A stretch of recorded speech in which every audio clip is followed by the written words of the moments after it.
História 1. A família Silva, composta por pai, mãe e 2 filhos, mudou para uma antiga casa na periferia da cidade. A casa, com sua fachada envelhecida, parecia esconder histórias sombrias. A chegada em casa foi marcada pelo silêncio e uma sensação de inquietação. Os filhos exploravam a casa com cautela, enquanto os pais tentavam esconder o desconforto. Na primeira noite, ruídos estranhos puderam ser ouvidos vindos do porão. O filho mais velho, Pedro, decidiu investigar, mas não encontrou nada fora do comum. Nos dias seguintes, a família Silva começou a notar eventos mais estranhos. Portas se fechavam sozinhas, luzes piscavam e objetos desapareciam e reapareciam em locais inusitados. A filha mais nova, Júlia, começou a conversar com uma pessoa invisível. Quando questionada, ela disse que era uma menina chamada Isabel que vivia em casa. Preocupados, os pais procuraram saber mais sobre a história da casa. Descobriram que uma família havia morrido há muitos anos atrás, incluindo uma menina chamada Isabel. Com medo, a família decidiu procurar ajuda. Contrataram um meio para tentar entrar em contato com os espíritos da casa. O que aconteceu a seguir foi aterrador. Durante a sessão de contato, a casa começou a tremer e o médium entrou em transe. Ele disse que as almas da família mortas estavam presas em casa e queriam ser libertadas. O médium explicou que para libertar as almas, a família Silva teria que descobrir o que realmente aconteceu na noite em que uma família morreu e trazer a verdade à luz. Após uma pesquisa intensa, descobri que a família anterior tinha sido envenenada por um funcionário malvado. Decidiram confrontar o espírito do empresário, buscando justiça para Isabel e sua família. Com a ajuda do médium, a família Silva conseguiu trazer o espírito do empresário à tona. Após um confronto espiritual intenso, o espírito do empresário confessou seu crime. Com a verdade revelada, as almas da família morta puderam finalmente descansar em paz. A casa parou de assombrar e a família Silva pode viver em paz. Daquele dia em diante, não houve mais distúrbios na casa. Júlia parou de ver Isabel e a família finalmente se sentiu em casa. A história da casa assombrada se tornou uma lenda na pequena cidade. A família Silva, por outro lado, aprendeu que, mesmo nas situações mais assustadoras, juntos eles poderiam superar qualquer coisa. A casa deixou de ser um lugar de medo para se tornar um lar. Aos poucos, os rumores de assombração desapareceram e a normalidade foi restaurada. A tranquilidade, no entanto, não veio sem um preço. A família Silva teve que enfrentar seus medos mais profundos. Mas, no final, eles ficaram mais fortes e unidos. Hoje, a família Silva vive em paz em sua casa, livre de assombrações. Embora a lembrança das experiências assustadoras perdure, eles não permitem que isso os impeça de viver suas vidas. Eles se tornaram um exemplo para a comunidade, provando que até mesmo os medos mais profundos podem ser superados quando enfrentados juntos. No final, a história da Casa Assombrada não é apenas uma história de terror. É também uma história de confiança, determinação e amor familiar. E, por mais que a casa tenha sido assombrada, a família Silva não permitiu que isso os dominasse. Eles se tornaram mestres de seu próprio destino, transformando um lugar assustador em um lar. A Casa Assombrada, agora livre de espíritos, continua de pé. Sua história notória tornou-se uma lenda na cidade, mas seus habitantes atuais conhecem a verdade. A casa, uma vez uma fonte de medo, agora é cheia de risos e amor. A família Silva vive lá, um lembrete constante de que o amor e a coragem podem superar até o mais assustador dos medos. E assim, a história do mistério da Casa Assombrada chega ao fim. Mas para a família Silva, é apenas o começo de uma vida cheia de aventuras e momentos felizes. Eles, que antes tinham a casa, agora amam. Ela foi o palco de um capítulo sombrio de suas vidas, mas também foi o lugar onde aprenderam sobre coragem, amor e família. O que antes era uma casa assombrada agora é um lar. E a família que uma vez se mudou para lá com medo, agora vive lá com amor e felicidade. História 2. Ana, Pedro e a pequena Maria acabaram de se mudar para uma nova casa. A casa, um velho casamento do século XIX, tinha uma presença assustadora e ao mesmo tempo intrigante. Inicialmente, a família estava animada com a mudança, vendo a casa com infinitas possibilidades. Mas as coisas mudam. Começaram a ocorrer eventos estranhos. Sons noturnos inexplicáveis, objetos movendo-se sozinhos e temperaturas estranhamente frias. Ana estava particularmente preocupada com a ocorrência de Maria nesses eventos. A menina parecia desequilibrada e ansiosa. Pedro, por outro lado, tentou ignorar os acontecimentos, atribuindo-os à antiga infraestrutura da casa. Seu otimismo falhou em confortar Ana. Maria começou a desenhar figuras estranhas e sombrias. Suas expressões eram de medo e angústia. Ana decidiu convidar um meio para casa, na esperança de obter alguma clareza sobre a situação. Pedro correu com relutância. Um médium, uma mulher chamada Dona Clara, chegou à casa. Ela era uma mulher alta e magra, com olhos penetrantes.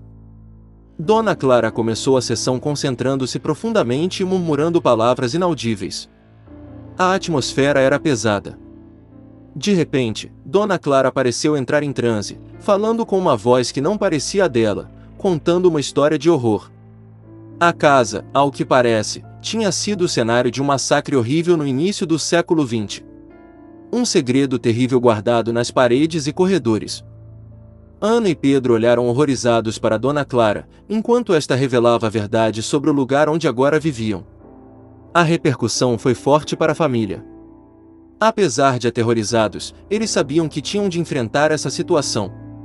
Dona Clara indicou-lhes um ritual que poderia libertar a casa do terrível passado e trazer paz à família. Ana e Pedro, apesar do medo, decidiram realizar o ritual, com a esperança de que tudo pudesse voltar ao normal. Começaram o ritual à meia-noite, como Dona Clara indicava. A casa parecia vibrar com uma energia intensa. Cada passo do ritual era acompanhado por um clima estranhamente calmo, apesar do medo evidente.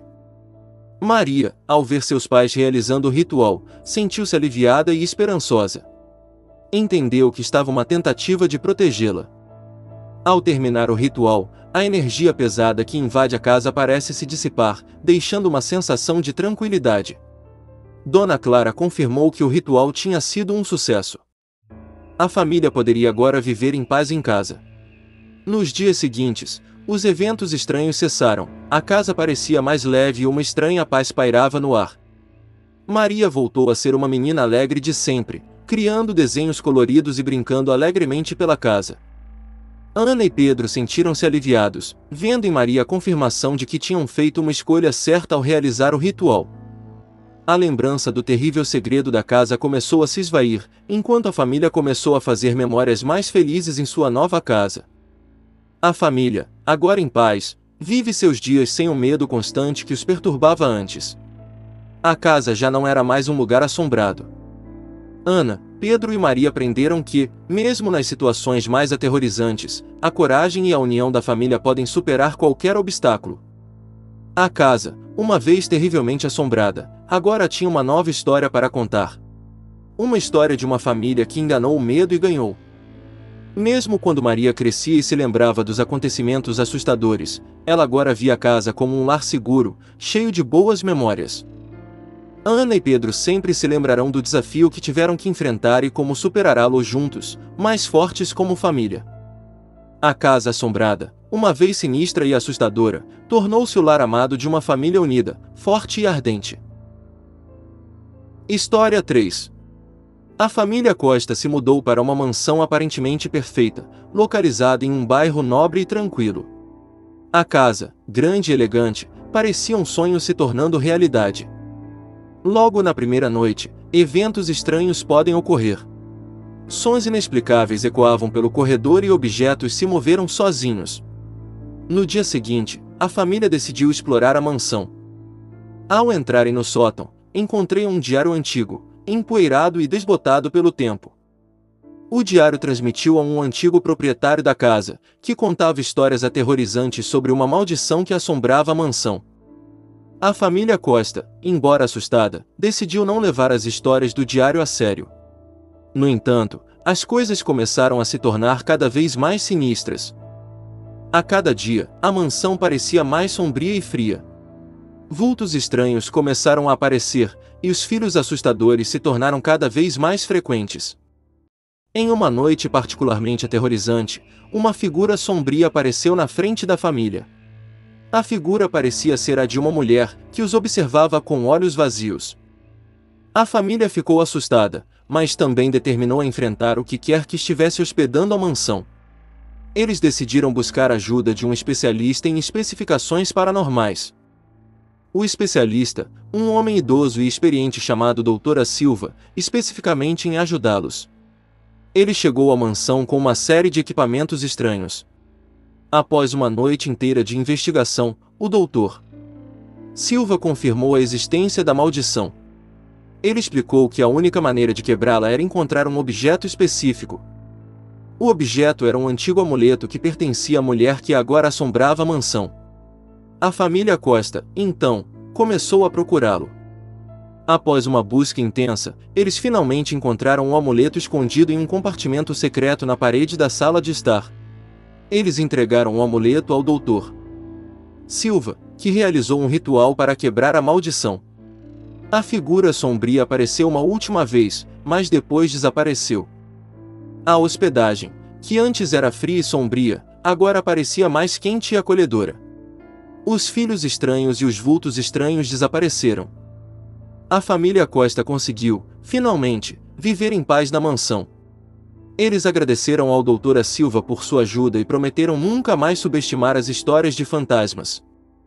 Com o tempo, a família Costa se tornou mais unida do que nunca. Eles aprenderam que, mesmo nas situações mais assustadoras, o amor e a coragem prevalecem. A história da maldição da mansão se tornou uma lenda no bairro. A família Costa, no entanto, transformou a mansão em um lar amoroso e acolhedor. Apesar de tudo, a família Costa não se arrependeu de se mudar para a mansão.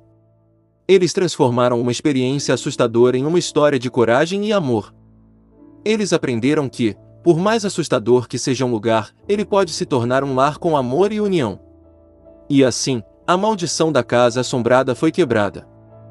A família Costa ainda vive na mansão, que agora é conhecida como a casa mais acolhedora do bairro.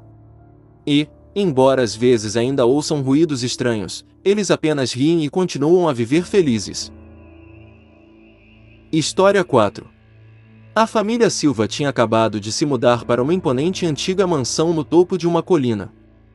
A casa, apesar de abandonada há anos, mantém um charme gótico, com suas torres pontiagudas e janelas estreitas. A mansão tinha uma atmosfera escura e sinistra. A família Silva, no entanto, estava animada com a mudança, vendo a casa como um novo começo. No entanto, logo após a mudança, coisas estranhas começaram a acontecer. Portas se fechavam sozinhas, luzes piscavam sem motivo aparente e barulhos inexplicáveis ecoavam pela casa. A filha mais velha, Mariana, começou a ter pesadelos ocultos. Ela sonhava com uma mulher vestida de preto que perseguia pelos corredores da mansão.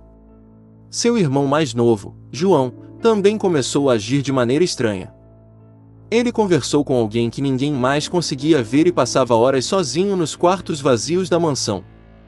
A mãe, Maria, tentou convencer a si mesma de que tudo isso era apenas o resultado do estresse da mudança. Mas seu marido, Paulo, estava começando a ficar preocupado. Paulo decidiu investigar a história da mansão. Ele descobriu que a casa pertencia a uma mulher chamada Beatriz, que desapareceu misteriosamente há muitos anos. Os Silva conseguiram se perguntar se Beatriz poderia ser a mulher dos sonhos de Mariana e a pessoa com quem João conversava. Eles decidiram procurar ajuda. Eles convidaram um meio para visitar a casa. Ele confirmou suas suspeitas: a mansão estava assombrada pelo espírito de Beatriz. O médium converteu uma sessão de espiritismo para tentar se comunicar com Beatriz. Durante a sessão, uma ventania inexplicável tomou conta da sala e as luzes começaram a piscar. De repente, a voz de uma mulher ecoou pela casa. Era Beatriz. Ela disse que estava presa na mansão e precisava de ajuda para encontrar a paz. A família Silva, apesar da assustada, decidiu ajudar Beatriz. Eles começaram a investigar seu desaparecimento e descobriram um segredo sombrio. Beatriz foi acusada injustamente de bruxaria e foi presa a se esconder na mansão. Ela morreu sozinha e seu espírito ficou preso em casa. Paulo encontrou um diário escondido em casa que contava a história de Beatriz. Nele, estava escrito que ela queria que sua inocência fosse provada para que pudesse descansar em paz. A família Silva decidiu ajudar Beatriz. Eles reuniram todas as provas de sua inocência e contaram sua história para a cidade. A cidade ficou chocada com a verdade e um memorial foi feito em homenagem a Beatriz. A família Silva sentiu uma mudança na atmosfera da mansão. A mansão não era mais escura e sinistra. As portas pararam de se fechar sozinhas, as luzes pararam de piscar e os barulhos inexplicáveis desapareceram. Mariana parou de ter pesadelos e João não falava mais sozinho. A família Silva finalmente se sentiu em casa na mansão. A família Silva aprendeu que até mesmo os lugares mais assustadores podem ter histórias tristes por trás deles. Eles se tornaram mais unidos e aprenderam a valorizar a verdade e a justiça. Agora, a mansão no topo da colina não é mais conhecida como a Casa Assombrada, mas como a casa da família Silva, a família que ajudou o espírito de Beatriz a encontrar a paz. História 5. A família Almeida acaba de se mudar para uma antiga mansão, escondida entre árvores centenárias e envolta em uma aura de mistério. A propriedade era grandiosa, mas o desgaste do tempo parecia ter pincelado cada pedra com um tom sombrio. Carlos, o pai, era um homem prático, sempre pronto para resolver os problemas com suas próprias mãos. A propriedade não o intimidava, pelo contrário, via nela uma oportunidade para a renovação. Maria, a mãe, sempre buscando o conforto de sua família, estava um pouco hesitante com a mudança. A atmosfera da mansão a perturbava, mas ela tentava esconder seus medos. João, fascinado pelas histórias de fantasmas, estava ansioso para explorar cada canto da mansão. Clara, a mais nova da família, parecia indiferente, distraindo-se com seu adorado gato preto. A família passando os dias tentando dar vida à antiga mansão. Cada quarto limpo e cada móvel reservado trazem um pouco de luz para o lugar. À noite, no entanto, uma sensação de desconforto tomou conta da mansão. Sons inquietantes ecoavam pelos corredores, e sugestões sugestivas se esconderam atrás de cada porta fechada. João, com sua curiosidade insaciável, começou a explorar a mansão durante a noite, tentando encontrar a fonte dos ruídos. Clara prefere se esconder em seu quarto, com seu gato sempre ao seu lado. Carlos e Maria tentaram rir dos filhos, minimizando os filhos como meras manifestações de uma casa antiga. Mas, no fundo, eles também estavam preocupados. Uma noite, ocorreu um evento aterrorizante. Enquanto a família jantava, um grito agudo ecoou pela casa, seguido por um estrondo que fez a mansão tremer. A família correu aterrorizada pelos corredores, mas não encontrou nada fora do lugar. A mansão voltou à sua calma pesada, como se nada tivesse acontecido. A família passou a noite em claro, assustada com o ocorrido. Carlos tentou tranquilizar todos, mas era evidente que algo estava muito errado na posse. Nos dias seguintes, os eventos estranhos se intensificaram. Os objetos desapareciam e reapareciam em lugares diferentes, e os ruídos noturnos se tornavam mais frequentes e audíveis. Maria, temendo pela saúde mental e física de sua família, insistiu que eles deveriam partir. Carlos, porém, estava determinado a descobrir o que estava apostando. João, apesar do medo, continuou suas explorações noturnas. Durante uma dessas incursões, ele descobriu uma porta oculta que levava a um porão esquecido. No porão, eles encontraram um diário antigo, coberto de poeira. As páginas amareladas revelaram a trágica história dos antigos moradores da mansão. A leitura do diário revelou a existência de um espírito preso na mansão. O espírito era de uma jovem que havia vivido em casa séculos atrás e que encontrou um fim trágico. Com a revelação, a família descobriu que ajudaria o espírito a encontrar seu descanso. Decidiram realizar um ritual antigo descrito no diário para libertá-lo. A noite do ritual foi tensa, e a atmosfera da mansão parecia ainda mais densa e opressiva. A família, porém, estava unida, disposta a encontrar o desconhecido. Durante o ritual, a reunião da jovem finalmente foi mostrada por completo. Ela parecia assustada e confusa, mas havia um brilho de esperança em seus olhos etéreos. O ritual foi um sucesso. Com um último olhar agradecido, o espírito da jovem desapareceu, deixando para trás uma sensação de paz e colapso. A mansão parecia diferente depois daquela noite. A aura sombria tinha desaparecido, proporcionando uma sensação de tranquilidade. Os ruídos noturnos e os acontecimentos estranhos foram cessados. A família Almeida, finalmente em paz, pôde se dedicar a transformar a antiga mansão em um verdadeiro lar. O medo deu lugar à alegria, e a mansão assombrada se tornou uma mansão amada. E assim, a família Almeida não apenas sobreviveu, mas cresceu e prosperou na mansão.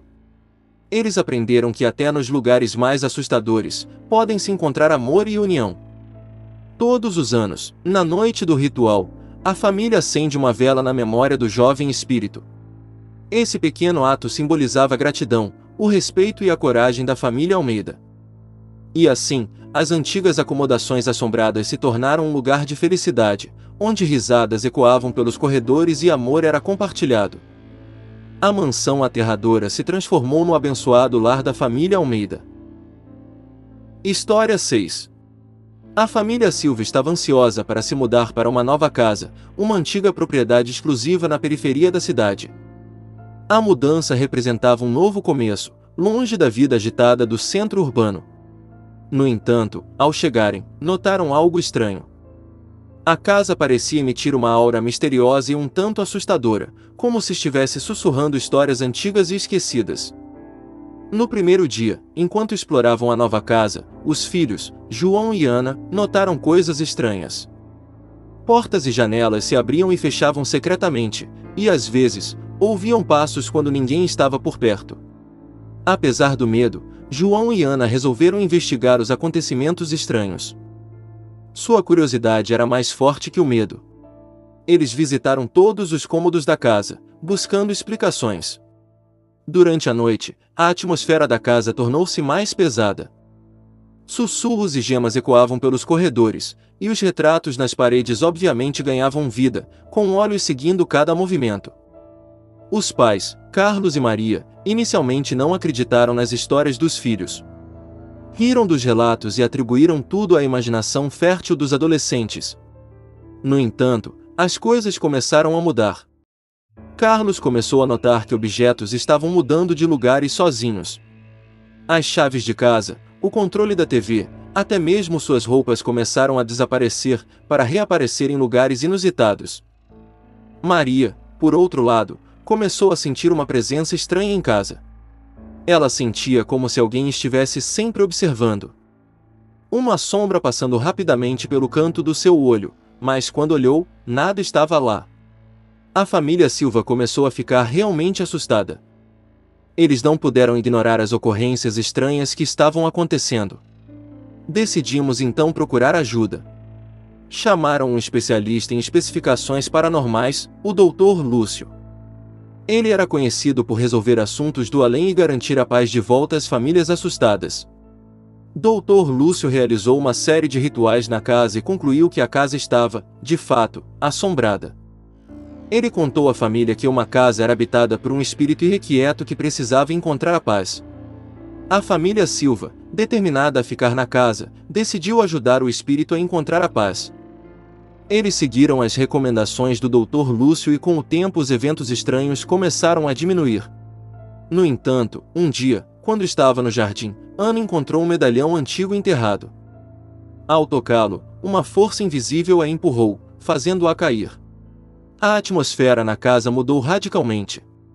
O espírito, que até então estava calmo, tornou-se hostil. As atividades paranormais intensificaram-se. Eles ligaram para o Dr. Lúcio, que rapidamente chegou à casa e percebeu o que estava acontecendo. Doutor Lúcio explicou que o medalhão pertencia ao espírito e que era uma ligação muito forte com o mundo físico. Ele sugeriu que eles devolvessem o medalhão, na esperança de entusiasmo o espírito novamente. Com a ajuda de Dr. Lúcio, a família realizou um ritual para devolver o medalhão. Eles sentiram um grande alívio quando a atmosfera da casa voltou ao normal, e o espírito pareceu encontrar a paz novamente. Nos dias que se seguiram, a casa pareceu voltar ao normal. Não havia mais portas se movendo ou objetos desaparecendo. A atmosfera era de tranquilidade e a família Silva finalmente sentiu que a casa era seu lar. Mesmo assim, nunca esqueceram as experiências assustadoras que viveram. A família Silva aprendeu a respeitar o desconhecido e acreditar que, às vezes, coisas inexplicáveis podem acontecer. E mesmo depois de todo esse terror, cada membro da família concordou que, de uma maneira estranha, o espírito havia se tornado parte de sua família. Ao ajudá-lo a encontrar a paz, também encontraram uma nova força dentro de si mesmos. A casa, que antes era vista como assustadora, agora era um lar repleto de histórias para contar. A família Silva nunca mais duvidou do inexplicável e passou a tratar a casa com mais respeito e cuidado. João e Ana ocasionalmente sentiam a presença do espírito, mas não mais com medo. Eles sentiam como se o espírito estivesse protegendo-os e, de certa forma, agradecido pela ajuda que lhe deram. Carlos e Maria também reconheceram a presença do espírito, mas não mais como uma ameaça. Eles acreditavam que o espírito estava ali para proteger a casa e aqueles que a habitavam. E assim, a antiga mansão não era mais vista como assombrada, mas como um lar. A família Silva aprendeu que a casa era especial e que, ao tratá-la com amor e respeito, conseguiram encontrar a paz que tanto procuravam. Dr. Lúcio, o especialista em fenômenos paranormais, continuou a visitar a família Silva de vez em quando. Ele estava feliz em ver que a casa estava tranquila e que a família estava vivendo em paz. A história da família Silva serve como um lembrete de que nem sempre devemos temer o desconhecido. Às vezes, enfrentar nossos medos pode nos levar a descobertas incríveis e a um novo entendimento do mundo ao nosso redor. E assim, a família Silva continuou a viver na antiga mansão, aprendendo e crescendo juntos. Eles aprenderam a amar sua casa, apesar de seu passado assustador, e encontraram um lugar para chamar de lar. A mansão assombrada tornou-se um lugar cheio de amor e risos, um lugar onde a família Silva poderia crescer e prosperar juntos.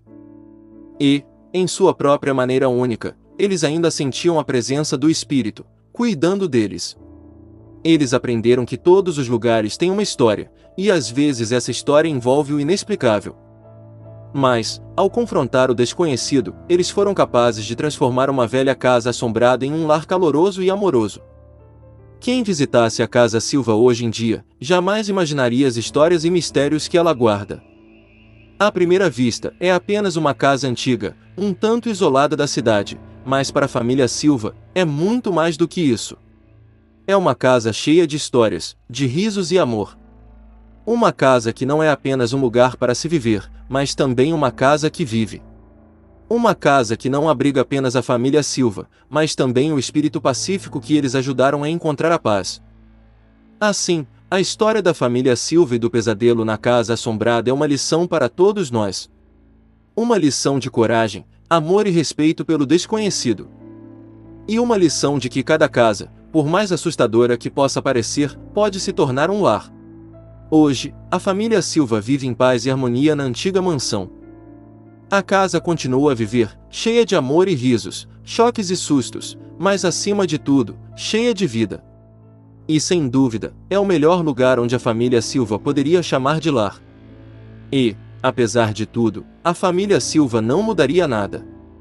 Eles têm orgulho de sua casa, de suas experiências e de sua coragem.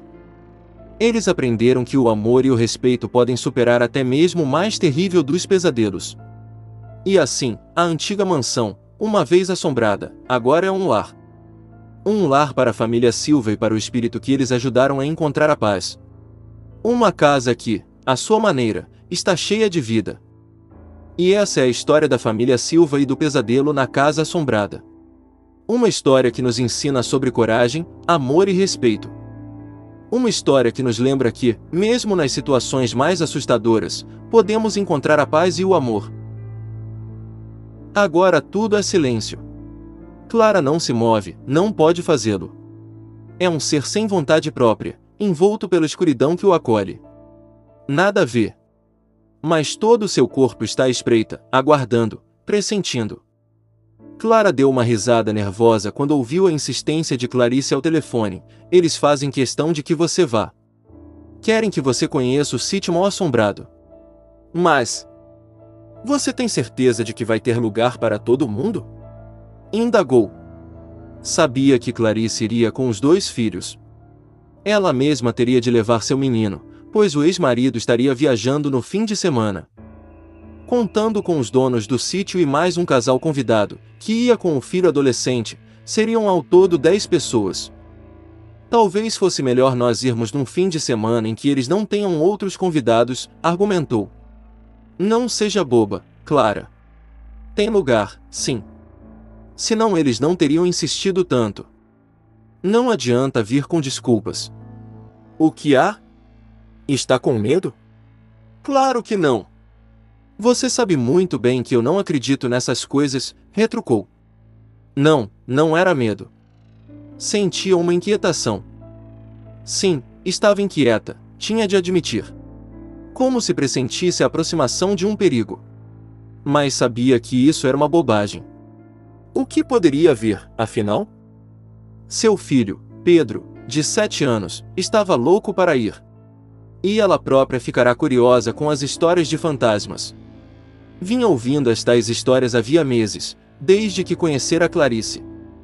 Os olhos castanhos da amiga brilhavam de excitação quando ela as contava. Clarice. Era engraçado pensar que só a conhecia havia, quantos meses? Junho, julho, agosto, setembro. 4. Só 4 meses. Sentia como se fossem amigas de infância. As crianças também. Pedro e os 2 meninos se entendiam e desentendiam como irmãos. E de certa forma o eram. Pelo menos Pedro e Paulo. Os 2, o filho de Clara e o filho mais novo de Clarice, haviam nascido na mesma época, com uma diferença de apenas 2 dias. Nada demais, não fosse por um detalhe, descoberto por acaso, um dia em que Clarice aparecerá com a certidão de nascimento de Paulo, as 2 viram, com grande surpresa, que o nome da testemunha no documento era do ex-marido de Clara, pai de Pedrinho. Como é de praxe em cartórios, os pais que estão na fila do registro assinam como testemunhas uns dos outros. A coincidência engraçada era que os ex-maridos de Clara e Clarice tivessem ido ao mesmo cartório, no mesmo dia e na mesma hora para registrar os filhos, 7 anos antes de elas 2 se conhecerem. Clara sorri, lembrando-se do espanto de Clarice ao fazer a descoberta. Sempre tão engraçada, tão alegre, Clarice prendia a atenção de todos onde chegava. Era uma mulher bonita, de cabelos muito negros, pele morena aveludada como a superfície de um pêssego, olhos de um castanho líquido que pareciam a todo momento umedecer seus longos cílios. Uma pessoa tão doce. Pena que se metesse em tantas loucuras. A própria Clarice lhe contava suas aventuras, suas noites de bebedeiras e drogas, a sucessão interminável de namorados, como se quisesse se vingar dos 10 anos de casamento que tanto a haviam atormentado. Errava pelos bares à noite em companhia de pessoas que pareciam dispostas apenas a sugá-la, aproveitando-se de sua bondade, gravitando em torno dela como vampiros sedentos. Bebia demais e quanto mais se misturava aquela gente mais compulsiva se tornava. Drogava-se com frequência, às vezes mesmo subindo morros com os companheiros de noitada, em busca de droga. Clara temia por ela, pelas crianças. Procurava dar-lhe conselhos, mas de nada adiantava. Havia nela, naquela mulher tão delicada, uma poderosa sede de autodestruição, que a subjugava. O tal casal dono do sítio mal-assombrado era talvez um dos poucos de seu círculo de amigos, além da própria Clara, que não vivia metido em loucuras. O sítio. O sítio mal-assombrado. E afinal conhecê-lo. Clarice falava tanto nele. Clara não podia negar que estava curiosa. Outro dia, num jantar em casa de amigos comuns, o sítio mal-assombrado fora o assunto da noite. Clara lembrava-se bem. Todos falavam com naturalidade dos fantasmas, parecendo mesmo divertir-se com a situação. Ninguém tinha medo. Clara tampouco. Na verdade ouvia aquilo com grande dose de incredulidade. Mas sentirá uma sensação desagradável ao ouvir dos donos do sítio a explicação para tanta assombração. Segundo eles, o antigo dono do lugar se suicidara lá, enforcando-se junto a uma bela cachoeira existente dentro da propriedade. Clara arrepiara-se ao ouvir aquilo. Tinha horror a enforcamentos. Desde muito pequena, quando ouvia na escola as histórias de Tiradentes, fixava na professora os olhinhos muito abertos, sentindo um nó na garganta, como se uma invisível corda ali lhe apertasse. Perguntara ao casal como eles tinham ficado sabendo daquilo. Por intermédio dos próprios herdeiros, de quem haviam comprado a propriedade, disseram. Clara engolira em seco. Eram muitas as histórias. Todos ou quase todos os amigos do casal que já haviam passado dias no sítio tinham um caso para contar. Um rapaz, de nome Caio, relatara que certa vez vira uma mulher agachada chorando num canto da sala. Ia passando distraído quando dera com ela. Voltará-se para olhar uma segunda vez, a fim de se certificar do que estava vendo, e ela já havia desaparecido. Alguém perguntou se ele não tinha bebido muito naquela noite e ele teve de admitir que sim. Todos riram. Outra amiga relatara sua experiência, dizendo ter acordado no meio da noite com um infernal barulho de pratos e panelas na cozinha. Como muitas pessoas estavam hospedadas no sítio naquele fim de semana, levantara-se furiosa pensando em reclamar com a turma que fazia o barulhento lanche da madrugada, e ao chegar ao fim do corredor se deparara com a cozinha silenciosa e vazia. Havia também o caso do suspiro. Este se dera com Pablito, rapaz solteiro e mulherengo que era velho frequentador dos fins de semana assombrados. Na ocasião, ainda se vangloriava de ser um dos poucos que jamais tinham visto uma alma penada na casa. Certa noite, já estava deitado sozinho no quarto, com as luzes apagadas, quando ouvirá, a seu lado na cama de casal, um suspiro. Um suspiro profundo e sentido, um suspiro de mulher. Logo imaginara que alguma das moças hospedadas na casa fora refugiar-se a seu lado. Levantara-se, intrigado. Fora, as apalpadelas, até a parede junto à porta em busca do interruptor, já que o abajur estava sem lâmpada. Acendera a luz. A cama estava vazia. E no mesmo instante ele se lembrará, sentindo-se gelar da cabeça aos pés, de que havia trancado a porta por dentro antes de se deitar. Desde então nunca mais duvidara das histórias de assombração.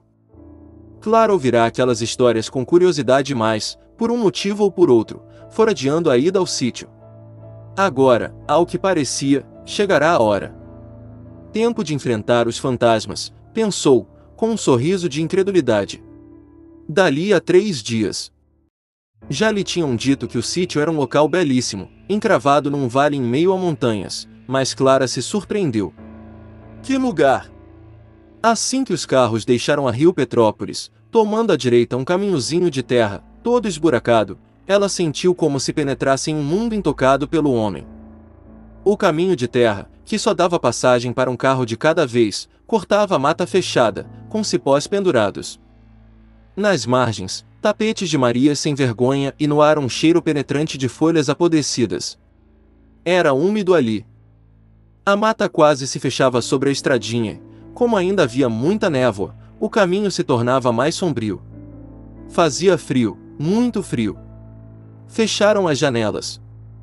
Vidros embaçados, mal se enxergava o caminho à frente e os 3 carros seguiam devagar, pelo chão de barro escorregadio.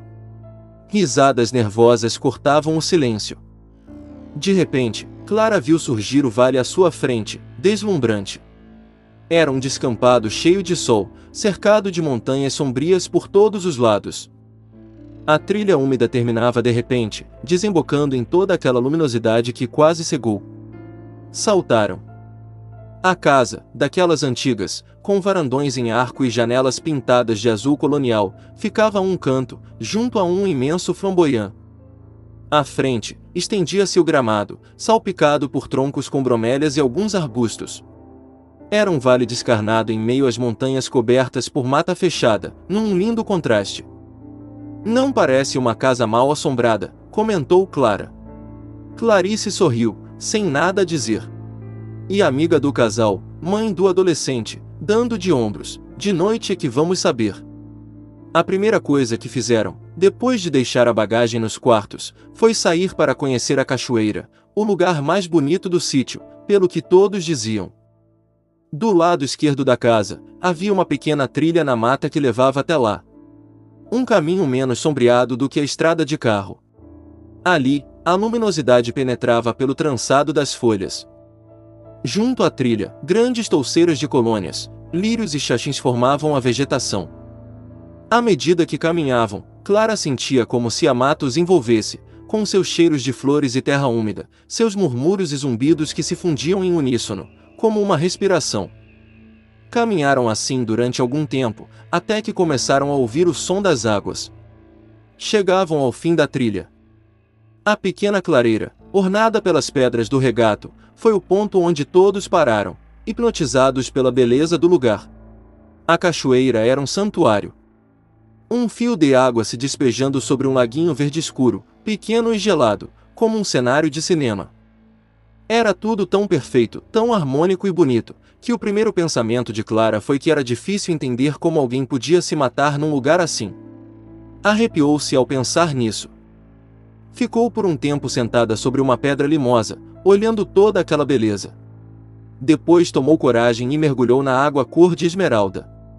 Tão gelada que sentiu vontade de rir e chorar. Começou a nadar para se aquecer.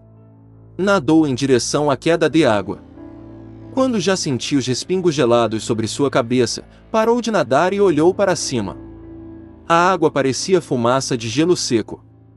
E os respingos que lhe caíam no rosto produziam uma sensação de choque na pele. Ficou assim por uns segundos, tentando manter os olhos abertos apesar da água que caía com força. Foi quando sentiu a tontura.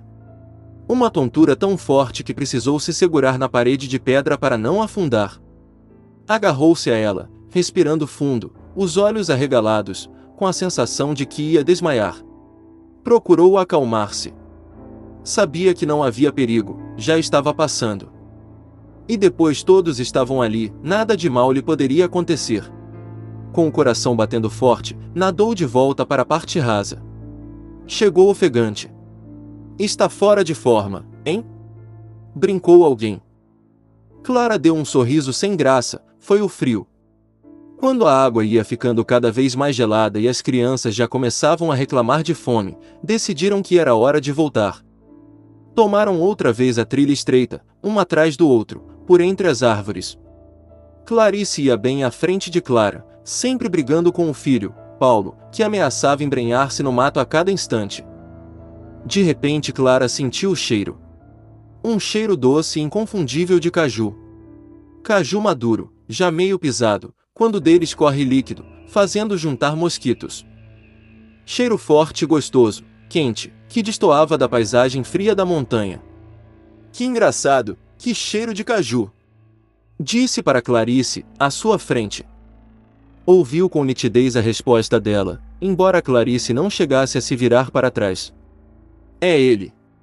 Ele gostava muito de cajus. Clara bateu no ombro da amiga. Ele quem?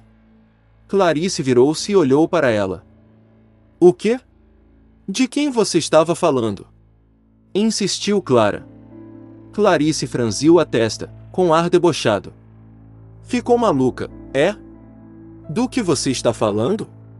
Eu estava falando sobre o cheiro de caju.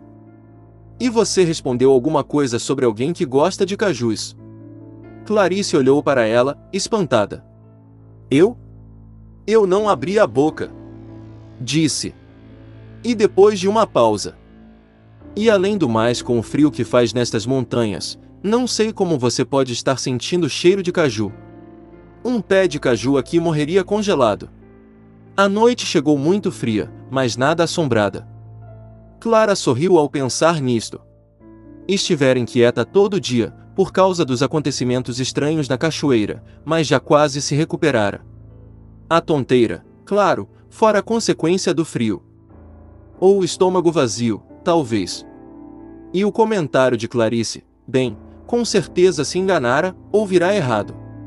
Ou talvez fosse molecagem de Clarice, para testar seu medo. Sorriu. Respirou fundo.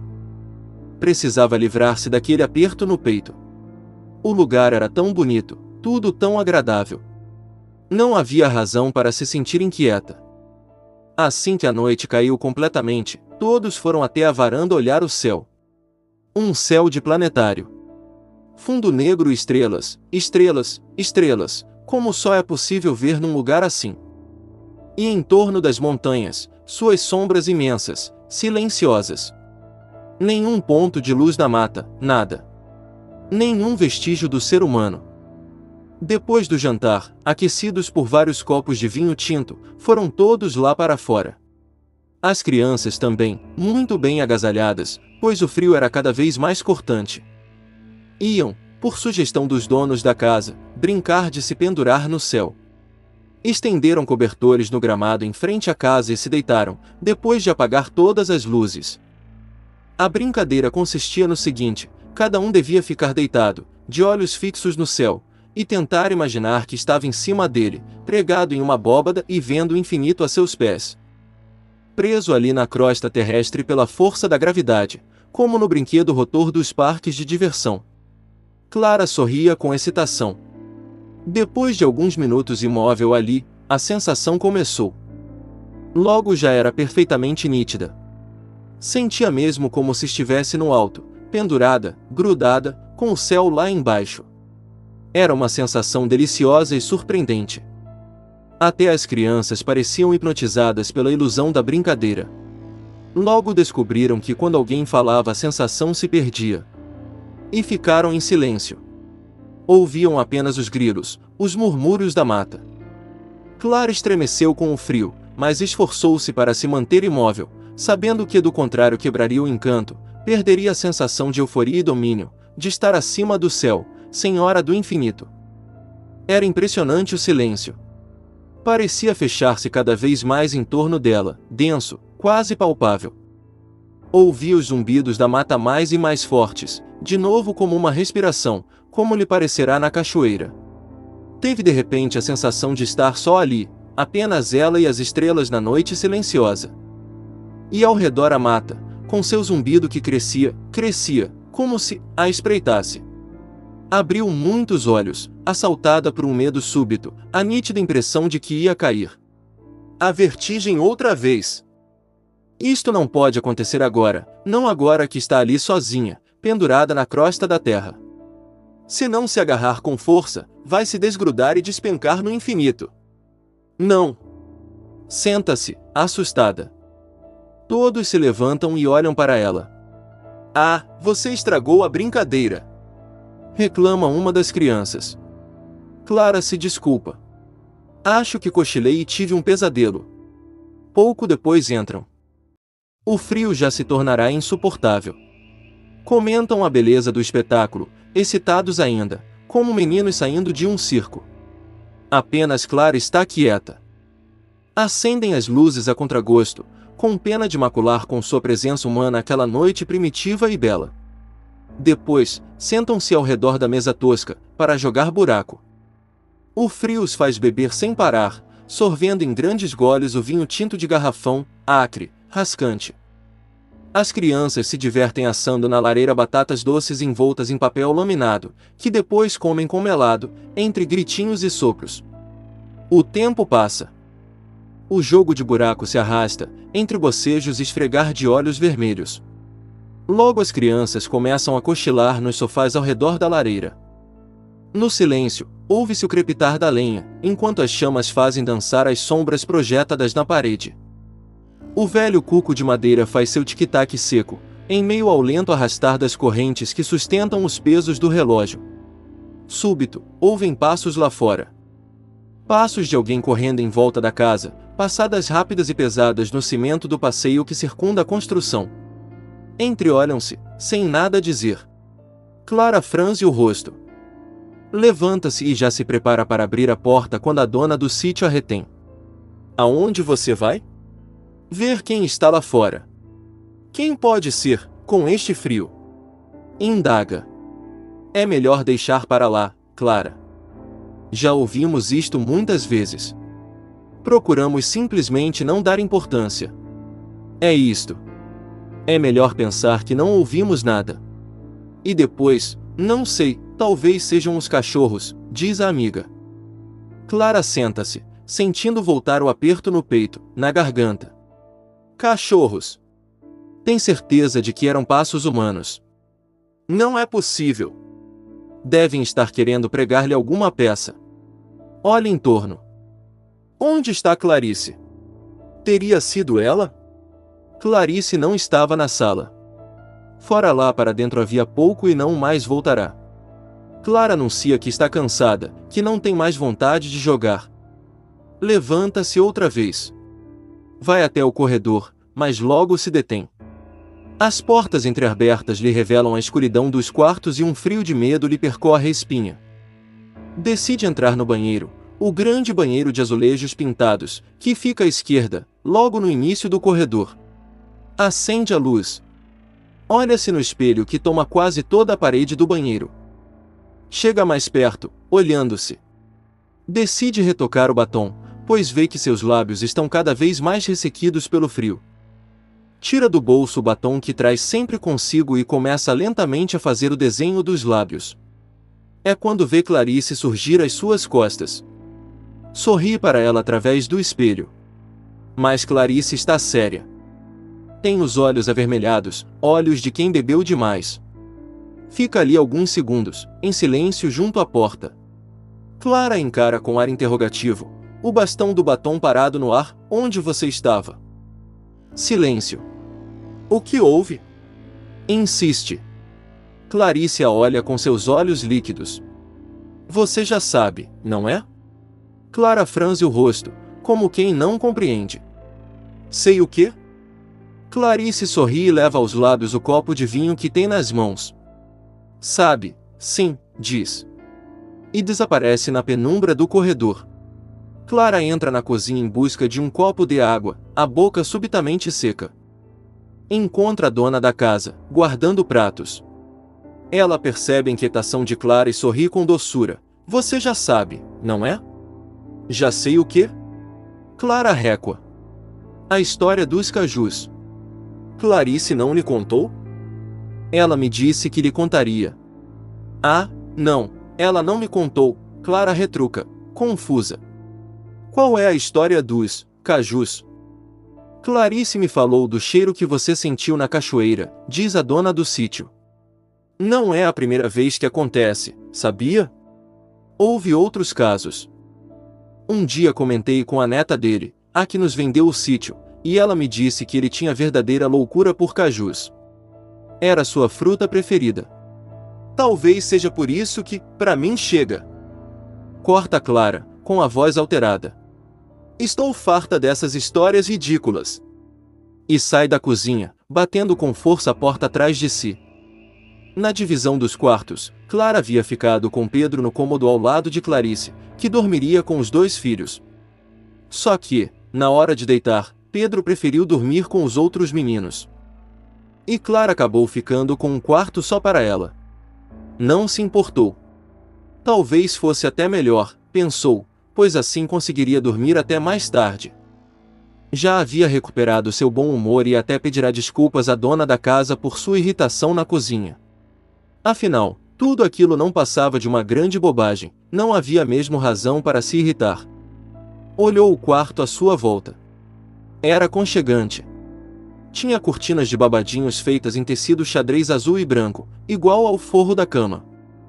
Móveis pesados, de madeira escura, assoalho de parquet desenhado, tapete de corda no chão. Sobre a penteadeira, um escovão antigo e um arranjo de flores secas, com pinhões.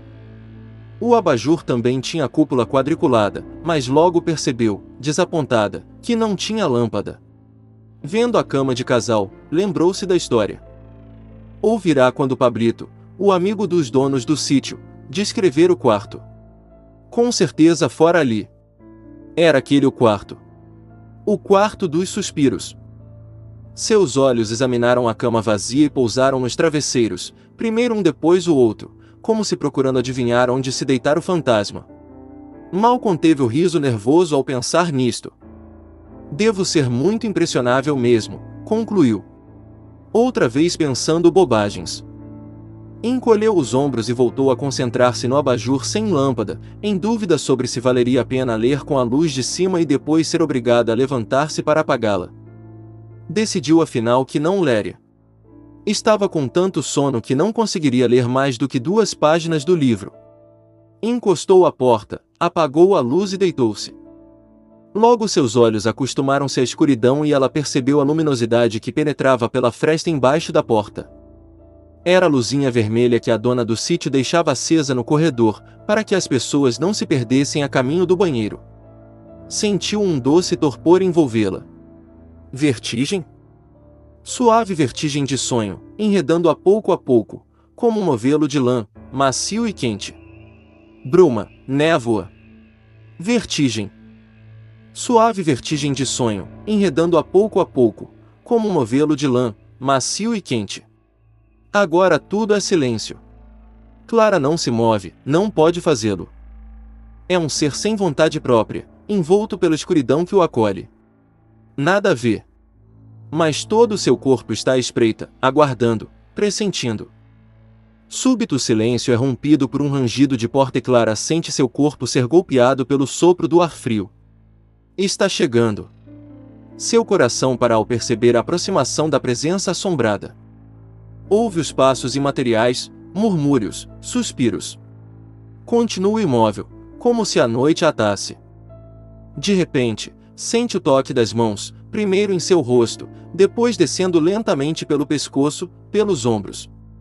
Nos vapores da noite, o hálito espectral se aproxima, buscando-a, continua inerte. É um sonho estranho, feito apenas de tato e cheiro. Arrepia-se, estremece. Pensa que é preciso abrir os olhos e encarar a presença assombrada, mas não o faz. Apenas se mantém à espera, imóvel e silenciosa, para que ela a possua, envolvendo-a no ectoplasma daquele amor proibido.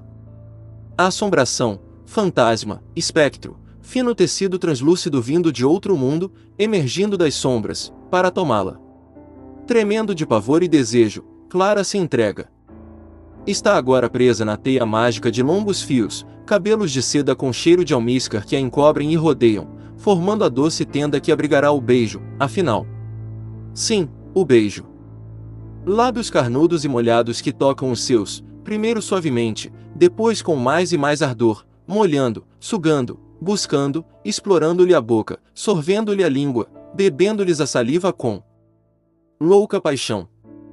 O beijo vai agora tomando posse de todo o seu corpo, sanguessuga que a percorre inteira, vencendo as formas, subjugando a matéria, acendendo-lhe, com seu sopro, imaterial, o fogo do mais louco desejo. Cada parte de seu corpo é uma cidadela que cai ante a fúria daquele beijo úmido e quente, que transforma tudo por onde passa em chama acesa. Seus seios se entregam e, mal são tomados, já seu ventre se arqueia na busca do contato com aqueles lábios que a devoram como animais selvagens. Logo toda ela é uma flor que se abre para revelar seu mais secreto perfume, essência da fenda misteriosa onde o beijo vai penetrar para sorver-lhe a alma. Aroma, néctar, pólen, mágicas poções do amor, todas as delícias que ali se escondem já não são suas, perderam-se na morna mistura de saliva que lhe inundou o ventre, torrente caudalosa que a arrebata, arrastando-a por mares e rios, arrancando as folhas das margens, tomando tudo, tudo dominando, para tirá-la no louco redemoinho do prazer, vertigem que a faz cair no infinito, tendo o céu a seus pés, como se mergulhasse num sonho dentro de um sonho. Não, não está sonhando. Clara sabe. Sabe que já não precisa fugir, que é tudo real. E no entanto o medo cessou. Já não sente pavor ou inquietação. O cheiro doce do prazer impregnou o ar com suas essências eternas, que através dos séculos encharcam o leito dos amantes. Clara abre os olhos. Em meio à penumbra rosada que penetra pela porta entreaberta, ela vê o brilho dos olhos, derramando-se liquefeitos. Olhos vermelhos, como vermelha é a luz que as envolve. Olhos de Clarice. Sim, Clara sabe que não foi um sonho. Sabe que está presa na teia daquele amor de mulher, doce e proibido. Pressentira-o há tempos, lutara contra ele, fingira não vê-lo, mas agora já não pode fugir. Está frente a frente com sua assombração.